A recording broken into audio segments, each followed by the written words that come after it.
जय श्री कृष्ण विद्यार्थी मित्र।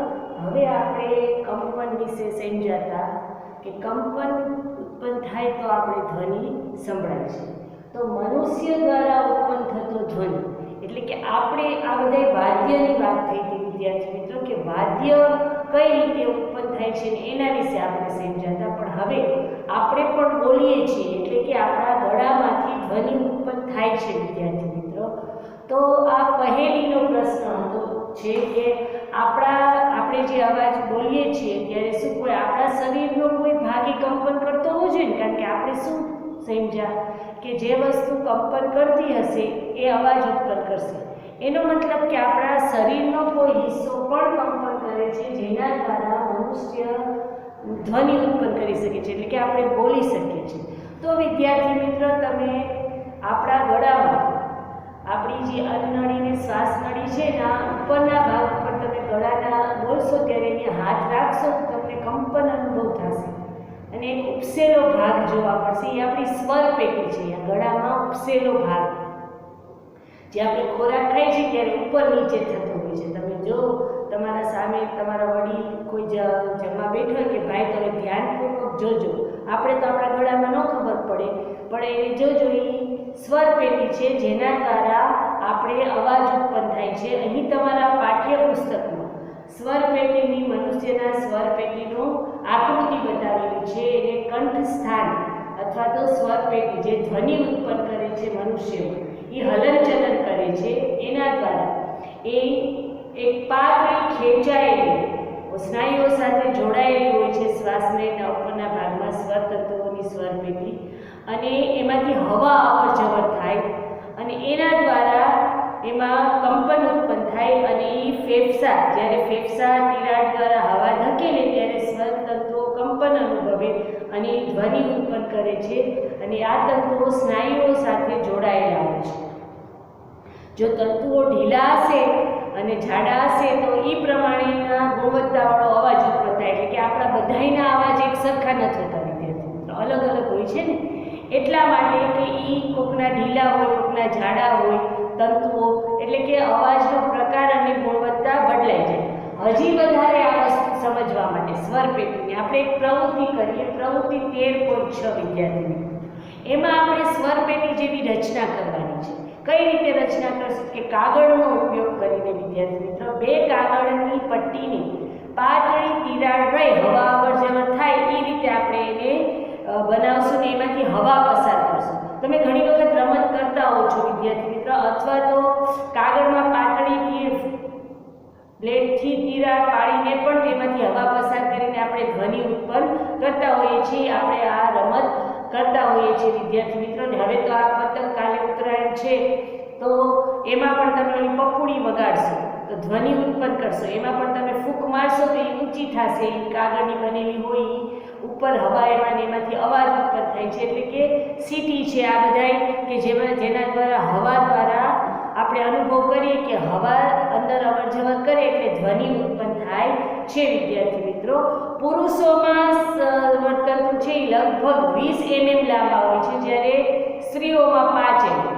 એટલે જો અવાજની ગુણવત્તામાં ફેર પડી જાય ને, પુરુષોનો અવાજ જરાક ભારે હોય, સ્ત્રીઓનો તીણો, અને બાળકોમાં તો એનાથી નાનો હોય, એટલે કે ત્રણેયમાં અવાજ જુદા જુદા પ્રકારનો આપણે જોવા મળે છે। એટલે કે આપણે મનુષ્યમાં જે સમજ્યા કે સ્વર પેટી દ્વારા, એના પછીનો ટોપિક છે આપણો વિદ્યાર્થી મિત્રો કે ધ્વનિના પ્રસરણ માટે માધ્યમની જરૂર પડે છે। એટલે કે આપણો બીજો પ્રશ્ન તે કેવી રીતે એક સ્થળેથી બીજા સ્થળે પ્રસરણ પામે છે, એનો જવાબ આપણો આ છે કે ધ્વનિના પ્રસરણ માટે માધ્યમ, એટલે કે માધ્યમ દ્વારા એક સ્થળેથી બીજા સ્થળે જાય છે। આપણા બીજા પ્રશ્નનો જવાબ મળ્યો વિદ્યાર્થી મિત્રો। તો હવે માધ્યમ શું છે અને કેવી રીતે માધ્યમ દ્વારા અવાજ એક સ્થળેથી બીજા સ્થળે જાય છે એ આપણે સમજવાનું છે વિદ્યાર્થી મિત્રો। તો આપણે એ સમજી લઈએ, એના માટે પણ આપણે પ્રવૃત્તિ કરવી પડશે, કારણ કે આપણે ખબર છે કે 3 પ્રકારના માધ્યમ આપણે સમજી ચૂક્યા છે। એક તો હવા છે માધ્યમ કહેવાય, પાણી છે એ માધ્યમ કહેવાય, એટલે કે હવા થયું એ વાયુ કહેવાય, પાણી આપણે પ્રવાહીમાં લઈએ, અને ઘન એટલે કે ઘન વાયુ અને પ્રવાહી આ ત્રણેય માધ્યમ કહેવાય। ઘન વાયુ અને અને પ્રવાહી. તો ત્રણેયની પ્રવૃત્તિ કરવી પડશે વિદ્યાર્થી મિત્રો. તો આપણે ત્રણ પ્રવૃત્તિ કરશું, પ્રવૃત્તિ 13.7, પ્રવૃત્તિ 13.8 અને પ્રવૃત્તિ 13.9. પહેલા આપણે હવા દ્વારા, કે હવા પણ માધ્યમ કહેવાય અને એના દ્વારા ધ્વનિનું પ્રસરણ થાય છે. તો એના માટે અહીં તમને એક ગ્લાસ લેવાનું કીધું છે, એમાં પાણી નથી લેવાનું વિદ્યાર્થી મિત્રો, ને એમાં તમારે તમારો મોબાઈલ રાખવાનો છે. જો પાણીમાં ન નાખતા ને તો મોબાઈલ બગડી જશે, એટલે કે ખાલી એકદમ કોરા ગ્લાસના અંદર આપણે મોબાઈલ રાખવાનો છે. અને પછી તમારા ઘરમાં કોઈ વ્યક્તિને કહેવાનું કે તમને ફોન કરે, એટલે તમને રિંગ સંભળાશે વિદ્યાર્થી. હવે શું કરવાનું કે રિંગ સંભળાઈ ગયા પછી હવે જ્યારે રિંગ ચાલતી હોય ત્યારે તમારે ગ્લાસને તમારા મોઢા પાસે લઈ આવવાનો, એકદમ બંધ કરી, ક્યાંયથી હવા અંદર જાવી જોવી નહીં, બરાબર. અંદર મોબાઈલ છે એકદમ બંધ કરીને ગ્લાસને તમારા મોઢા પાસે લઈ આવવાનો અને ધીમે ધીમે હવાને અંદર ખેંચવાનો. જો અંદર જાવી ન જોઈએ, તમે ખેંચી શકતી હો એટલી હવાને અંદર ખેંચવાની અને ધ્યાન કેન્દ્રિત કરવાનું કે અવાજમાં કાંઈ ફેર થાય છે, રિંગટોનમાં કાંઈ બદલાવ આવે છે. રિંગટોન ધીમી સંભળાવવાની છે. જેમ જેમ તમે હવા ખેંચશો ને એમ રિંગટોન. પણ આ તો જેના ફેફસા મજબૂત હોય ને એ જ આ પ્રવૃત્તિ કરજો, બાકી ન કરતા આ પ્રવૃત્તિ. પણ આપણે સમજવાનું એ છે કે હવા છે એ માધ્યમનું કામ કરે છે. તમે એક ખૂણે બોલતા હો તો સામેના ખૂણે, તમે આ બિલ્ડિંગમાંથી સામેની બિલ્ડિંગમાં અવાજ જાય, જો પવન એ દિશામાં હશે તો જોરથી સંભળાશે, નહીં તો નહીં સંભળાય. તો એવું જ છે, જો તમે પૂરેપૂરી હવા ગ્લાસમાંથી કાઢી શકશો ને તો અવાજ બંધ થઈ જશે. એટલે કે એનો મતલબ શૂન્ય અવકાશ થઈ ગયો. ગ્લાસમાં હવે હવા નથી, શૂન્ય અવકાશ કહેવાય. હવા વગરની જગ્યાને આપણે કહીએ છીએ ને કે પૃથ્વીની બહાર જાય તો શૂન્ય અવકાશ. ત્યાં ગમે એવા ધૂમ ધડાકા થાય ને સંભળાય નહીં આપણે, કારણ કે આપણે અહીંયા હવા છે જ નહીં, આપણે ઓક્સિજનના બાટલા લઈને જાય છે, બરાબર. એટલે કે શૂન્ય અવકાશમાં ધ્વનિ સંભળાતો નથી. એટલે આપણે સાબિત કર્યું કે હવા દ્વારા ધ્વનિ એક જગ્યાએથી બીજી જગ્યાએ પ્રસરણ પામે છે. એટલે રિંગટોન ધીમી પડે તેનો મતલબ એ થયો ને કે હવાની માત્રાને લીધે એની પ્રબળતામાં કંઈ ફેરફાર થયો. હવા ઓછી થઈ ગઈ તો પ્રબળતા ઓછી થઈ ગઈ વિદ્યાર્થી મિત્રો. હવે આપણે 13.8માં પાણીનો ઉપયોગ કરશું. પાણી દ્વારા સમજશું કે પાણી દ્વારા પણ ધ્વનિ સંભળાય છે. પાણી હોય તો ધ્વનિ સંભળાય કે ધ્વનિ ન સંભળાય. તેમાં શું કીધું છે કે એક ટબ લ્યો, એની અંદર પાણી ભરો ને એક ઘંટડી લ્યો, એને જો ઘંટડી તળિયે કે દિવાલને અડવી ન જાય, વચમાં અધર રાખવાની અને વગાડીને તમારા કાનને ઉપરની સપાટી પર રાખીને ઘંટડીનો અવાજ સાંભળવાની કોશિશ કરો. વિદ્યાર્થી મિત્રો, તમને ઘંટડીનો અવાજ સંભળાશે. એનો મતલબ એ થયો કે પાણી દ્વારા પણ ધ્વનિ પ્રસરણ પામે છે, બરાબર. એટલે કે પાણી પણ માધ્યમ છે, પાણીમાં પણ ધ્વનિનું પ્રસરણ થાય છે. એનું હજી એક ઉદાહરણ જે પહેલીને યાદ આવે છે કે ડોલ્ફિન અને વેલ માછલીઓ દૂર દૂર સુધી પોતાના સંદેશા મોકલે બીજી ફિશને, ડોલ્ફિનને, માછલીને. તો કઈ રીતે અવાજ કાઢે તો ઓલી તો ક્યાંય હોય, એને કઈ રીતે સંભળાય? તો પાણીમાં ધ્વનિ પ્રસરણ પામતું હોય તો જ એનો અવાજ બીજી વેલ કે બીજી ડોલ્ફિન સાંભળી શકે ને. એટલે કે આપણે સાબિત થયું કે પાણી પણ માધ્યમ છે જે ધ્વનિને પ્રસરણ કરે છે. હવે આપણે ઘન માધ્યમની પ્રવૃત્તિ કરીએ, પ્રવૃત્તિ 13.9. એમાં આપણે ઘન વસ્તુ લેશું. તો ઘન વસ્તુ તરીકે શું લેશું? તો કે ગમે તમે પ્રયોગ કરી શકો છો. ટેબલ ઉપર તમે એક છેડે તમારા ઘરની ભાઈ બહેનને કહો કે કાર્ડ રાખીને બીજા છેડા ઉપર તમે આખું બંધ કરાવી દો, વાંધો નહીં, એ આખી પટ્ટી બાંધી અને અવાજ કરો તો એમાં અવાજ સંભળાશે. તમે ઠપકારશો કે મારશો કે એક બીજા છેડા પર, અથવા મોટી એવી કોઈ પતરાની પ્લેટ હોય, પટ્ટી હોય, એના ઉપર એક છેડે તમે અવાજ કરશો તો એ બીજા છેડા સંભળાશે. તમે બાળકો નાના હોય ત્યારે ખબર હોય તો ફોન બનાવીને રમતા હોય, બે ગ્લાસ લઈ ઓલા પ્લાસ્ટિકના કે કાગળના ગ્લાસ ચા આપણે ભરીએ છીએ એમાં, અને પછી એમાં હોલ પાડીને એના અંદર દોરી ગાંઠ મારીને દોરી અટકાવી દે અને પછી કાન ઉપર રાખી દે ફોન. હવે તો બધા નાના બાળકોના હાથમાં આપણા સેલ ફોન આવી ગયા એટલે આ ફોનનું કંઈ મહત્વ નથી, પણ આ એક પ્રવૃત્તિ છે કે આપણે ઘન, દોરી તો ઘન કહેવાય, એના દ્વારા હવાનો પ્રસરણ. તમારા પાઠ્યપુસ્તકમાં પણ આ બધા પ્રવૃત્તિઓને ઉદાહરણ આપ્યા છે કે લાકડા કે ધાતુમાં પણ તમે ધ્વનિ ઉત્પન્ન કરો તો એ સંભળાય છે વિદ્યાર્થી મિત્રો. એટલે કે આપણે સાબિત કર્યું કે હવા, પાણી અને ઘન, બરાબર, વાયુ, પ્રવાહી અને ઘન ત્રણેયમાં ધ્વનિનું પ્રસરણ પામે છે. એ આપણા બીજા સવાલનો જવાબ મળી. હવે આપણે સાંભળીએ છીએ? એ આપણો ત્રીજો પ્રશ્ન થયો કે આપણે ધ્વનિ કેવી રીતે સાંભળીએ છીએ? તો ભાઈ આપણા કાન દ્વારા.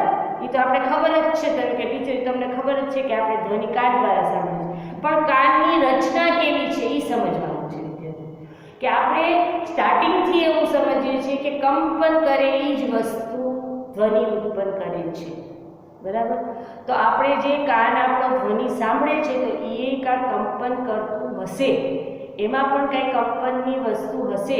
જેમ ગળા સ્વરપેટી ઉત્પન્ન થાય, સ્વરપેટીમાં કંપનથી એમ કાન સાંભળે છે, તો કાનની કાર્ય પદ્ધતિ કઈ રીતે છે એ સમજવાની છે વિદ્યાર્થી મિત્રો. એ સમજવા પહેલાં આપણે પ્રવૃત્તિ 13.10ની વાત કરીએ, એના દ્વારા આપણે કાન કઈ રીતે કાર્ય કરે છે એ આપણે સમજશું વિદ્યાર્થી મિત્રો.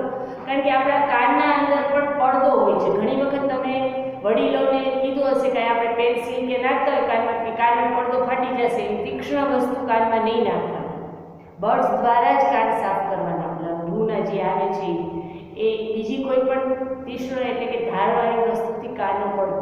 તો આપણા કાનનો પડદો છે એમાં આપણા કાનમાં કર્ણનાળ હોય. પહેલાં તમને આગળ બહારનો ભાગ તો દેખાય જ છે, પછી એના અંદર કર્ણનાળ હોય એટલે કે નળી જેવું છે. એ ક્યાં ટચ થતો હોય કે કાનના પડદા, એટલે કે આ હવા દ્વારા આપણા કાનમાં ધ્વનિ જાય અંદર, પછી કર્ણનાળ દ્વારા પ્રવેશીને જો આ કાન કામ બહાર આવ્યા ઈશ્વરે કે હવા સીધી પસાર થઈ જાય. જો પક્ષીઓમાં કાન નથી, હોલ હોય છે, તો પક્ષીઓ સાંભળી ન શકે હો વિદ્યાર્થી મિત્રો. એ આપણે જેટલું સાંભળીએ છીએ એટલું સાંભળી ન હોય. તમે કે એવું થોડું ટીચર આપણે અવાજ કરીએ તો પક્ષી ઉડી જાય છે, પણ નહીં, પક્ષી આપણા અવાજથી ઉડતા નથી, પણ તમે અહીંયાથી પસાર થાવ ને તો ઝડપથી ઉડે. તમે એના આગળથી પસાર થાવ, તમે અવાજ કરો તો પક્ષી ઉડે નહીં, પણ એને કાંઈ વસ્તુ મારો કે એના સ્પર્શ કરો તો એમાં હલચલ થાય. એટલે કે કાન આપણા, અને આગળ પણ ચર્ચા મેં કરી કે હાથી છે, હાથીના કાન એ બહુ દૂરની વસ્તુ સાંભળે. શું કામ? કારણ કે એના કાન બહુ મોટા છે, પડદા. આ બહાર જે કાન છે એ પંખા જેવા છે, એમ પંખા જેવા, એટલે એની દૂરની હવા પણ અવાજ પણ એના અંદર કાનના અંદર પ્રવેશી શકે, હવા અંદર પ્રવેશી શકે. એટલા માટે આપણી કાનની રચનાની બાહ્ય છે વિદ્યાર્થી મિત્રો. અને પછી એ અંદર પડદો હલે છે, તો પડદાના પાછળના ભાગમાં શૃંખલિકા આવેલી હોય છે, એમાં તરંગ પદાર્થ હોય, એ હલે, હથોડીની એરણ કહેવાય. બે હાડકા હોય પડદાની પાછળ, પડદો હલે ને એટલે એ હથોડીની એરણ હલે વિદ્યાર્થી મિત્રો, અને એના દ્વારા ઓલો તરંગ પદાર્થમાં તરંગો ઉત્પન્ન થાય. આપણે જે કંપ વિસ્તારની વાત કરી, તરંગો દ્વારા આપણા મગજ સુધી સંદેશો પહોંચે અને આપણે આ સાંભળીએ છીએ. તમે 9મા ધોરણમાં આવશો તો એની ડિટેલમાં કાનની રચના તમને સમજવાની આવશે વિદ્યાર્થી મિત્રો. અહીંયા તો ખાલી આપણે સામાન્ય રચના આપી જ છે. જો કર્ણનાળ, અહીંયા વ્હાઇટ કલરની હથોડીની એરણ આપ્યું છે, પછી આ ગોળ ગોળ જલેબી જેવું છે એને શંખિકા કહેવાય.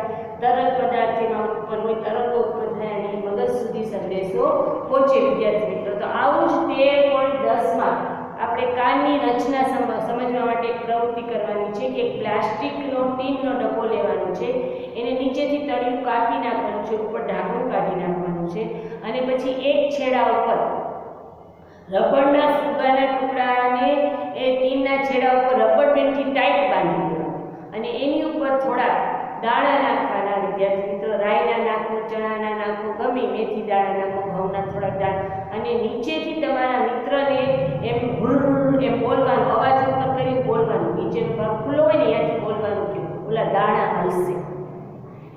એટલે કે આ આપણે જે ધ્વનિ આપણા કાન સુધી પહોંચે તો ઓલો પડદો હલે છે, એ આપણે આ પ્રવૃત્તિ દ્વારા સાબિત થઈ કે પડદો હલે છે, અને આંતરિક કાનની રચના જે તરંગો ઉત્પન્ન થાય એ આપણા મગજ સુધી પહોંચે અને આપણે ધ્વનિ સંભળાય છે. આ આપણે સમજ્યા. તમે આગળના ધોરણમાં તમે કાનની વ્યવસ્થિત આકૃતિ સાથે તમે એની કાર્ય રચના સમજશો. પણ આપણે આપણા 2 પ્રશ્ન અને 3 પ્રશ્નોનો જવાબ આપણે અહીંયા મળી ગયો. કે પહેલા પ્રશ્નનો જવાબ ધ્વનિ કેવી રીતે ઉત્પન્ન થાય છે, કંપન દ્વારા તે કેવી રીતે એક સ્થળેથી બીજા સ્થળે પહોંચે છે, કે હવાના માધ્યમથી, પાણીના માધ્યમથી અથવા ઘન માધ્યમથી, ત્રણેય માધ્યમમાં એનું પ્રશ્ન થાય છે. અને આપણે ધ્વનિ કેવી રીતે સાંભળીએ છીએ કે કાન મળે અને કાન મળે સંભળાય છે, એની આપણે પ્રવૃત્તિ સહિત એની રચના સમજ્યા વિદ્યાર્થી મિત્રો. અહીં આપણે આપણા 3 પ્રશ્નના જવાબ આપણે મળી ગયા. અને ચોથા પ્રશ્નનો જવાબ હવે એના પછીના નેક્સ્ટ સેશનમાં આપણે સમજીશું. જય શ્રી કૃષ્ણ વિદ્યાર્થી.